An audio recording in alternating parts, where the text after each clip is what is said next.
Welcome to my step-by-step text tutorial for Silhouette Studio.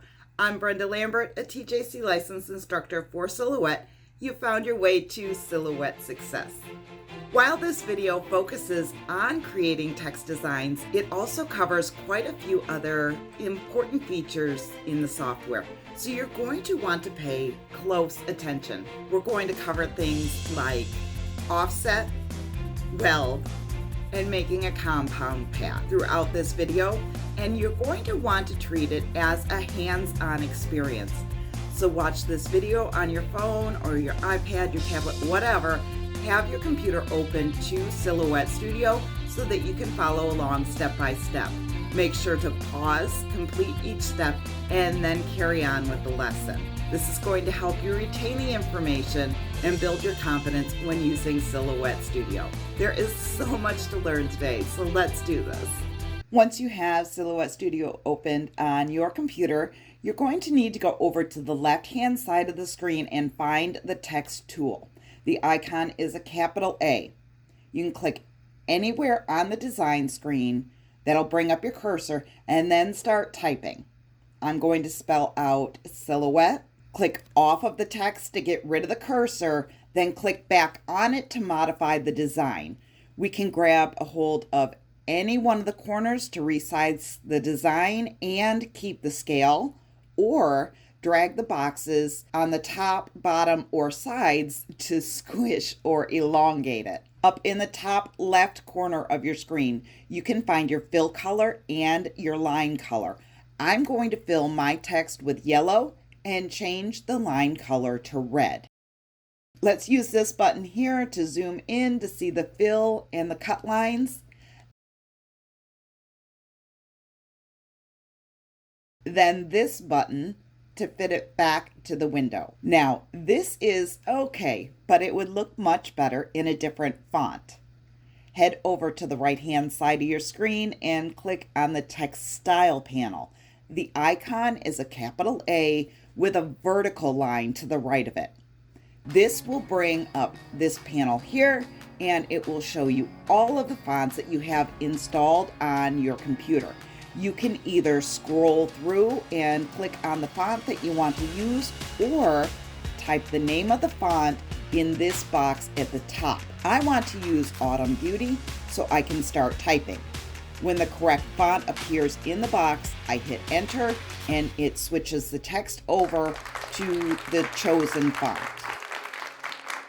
Now let's take this a step further and learn how to create curved text. Back over to the left-hand side of the screen, hover over your drawing tools and click on the ellipse. Double-click and drag that out to draw your shape. If you want to create a perfect circle, hold down the Shift key while dragging.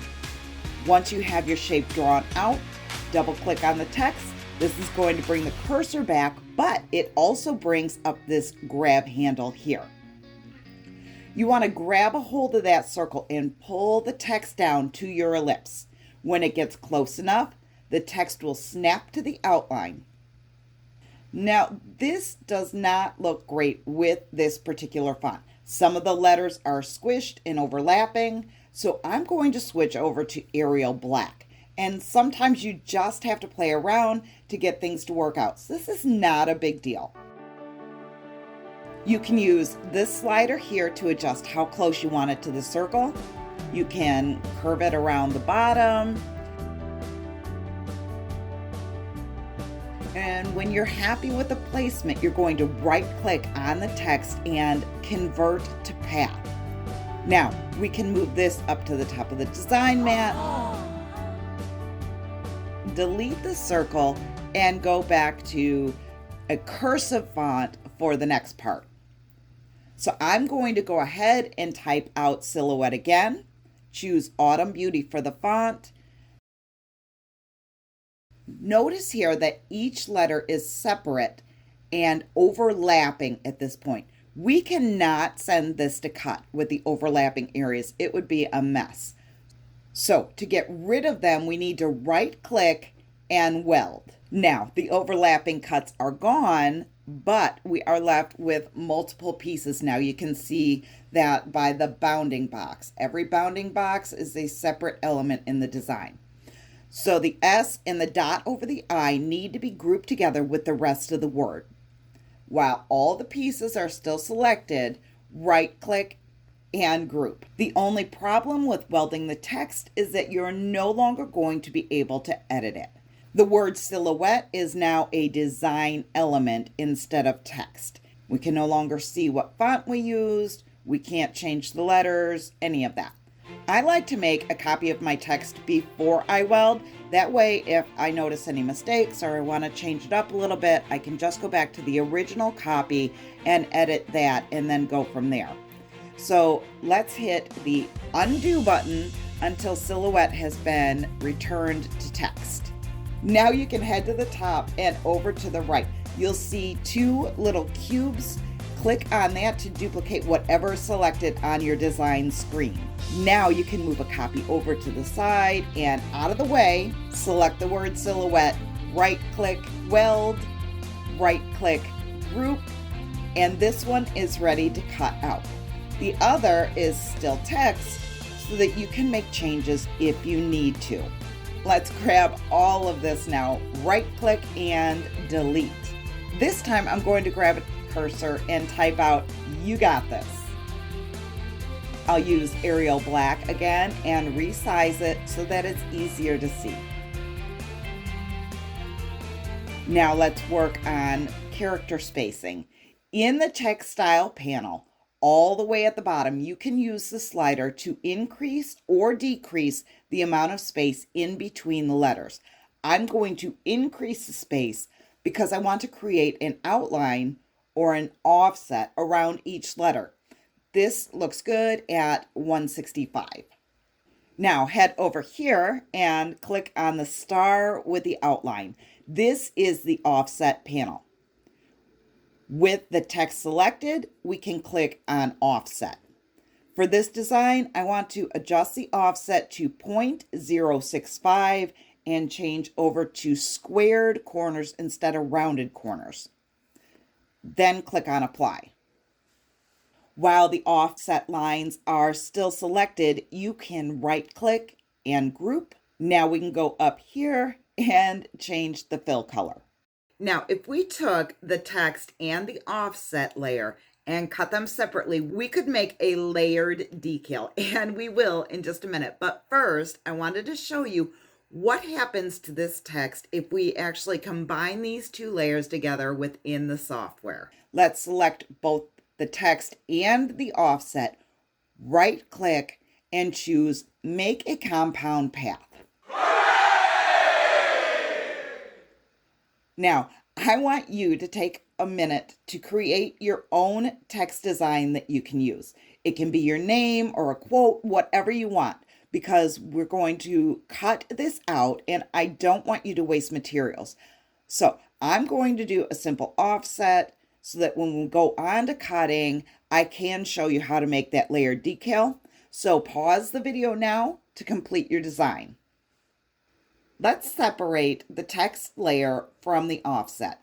I'm going to set the text at the top of the design mat and the offset layer at the bottom.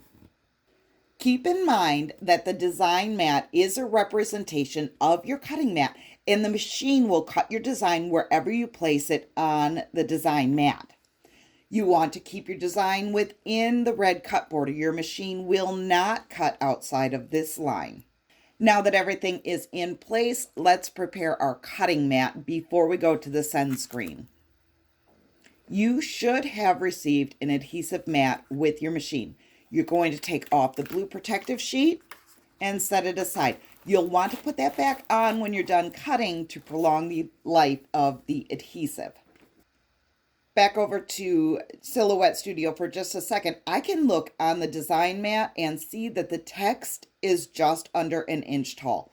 The offset is just barely over the inch mark. So I'm going to cut strips of vinyl at 1.5 inches because I like to have just a little bit of wiggle room. I'm using Oracle 651 Glossy for my vinyl, and I chose pink for the text and white for the offset. So I need to place them on my adhesive cutting mat to coordinate with the design placement on the design mat. So pink on top, white on the bottom. Make sure that your blade is inserted properly and that the locking tab is pushed in. Line the mat up just to the right of the guide on your machine and press the up arrow to load. Now, back to the software, we are almost there. You can find the send button in the top right corner of your screen. Let's click on that and take a look. You should see red cut lines all around your design. These lines show you exactly where your machine will cut. If everything looks good, we can go on to selecting our material. Click on this triangle here and there will be a drop-down menu. You can select whatever vinyl matches your material best. I will be choosing Silhouette Oracle 651. This selection gives me a blade depth of 1, a force of 10, 1 pass, and a speed of 5. I have found that this setting works well for me, but you might have to make adjustments depending on your material, your machine, your blade. There are a lot of variables here. Let's hit send at the bottom of the screen.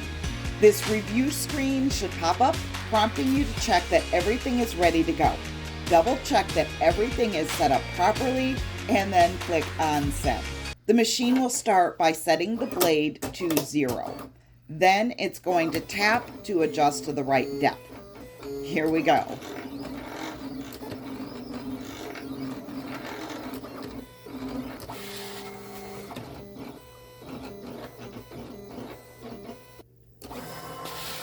Now, before we unload the machine, let's check the cut to see how it did. Grab your weeding tool and gently lift the edge of a letter. If it cut well, you can press the down arrow on the control panel to release the mat. If you see that you're going to have issues weeding the design, bump your blade depth up by 1 in the send page and send the cut through again. As long as you do not remove the mat, the machine will cut the vinyl in the same exact spot. If you do remove the mat, you are going to have to start over with new vinyl. You're going to want to go ahead and pause the video at this point if you need to run it through again or to wait for your machine to catch up. We're going to be moving on to weeding our design next. To remove the vinyl from the mat, you want to flip the mat over so that the vinyl is laying against your work surface. Peel the mat up and away from the vinyl while holding the vinyl down. Once the vinyl has been removed, place the blue protective sheet back over your mat and set it aside. Use your weeding tool to lift a corner of the vinyl. Start peeling the excess vinyl away slowly while keeping it low to the design. This will help prevent lifting of the actual design. We want that to stay right where it's at for now.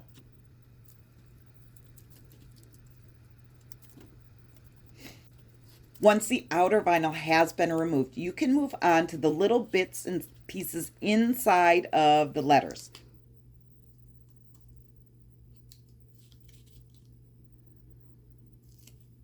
Now repeat this process with the offset layer.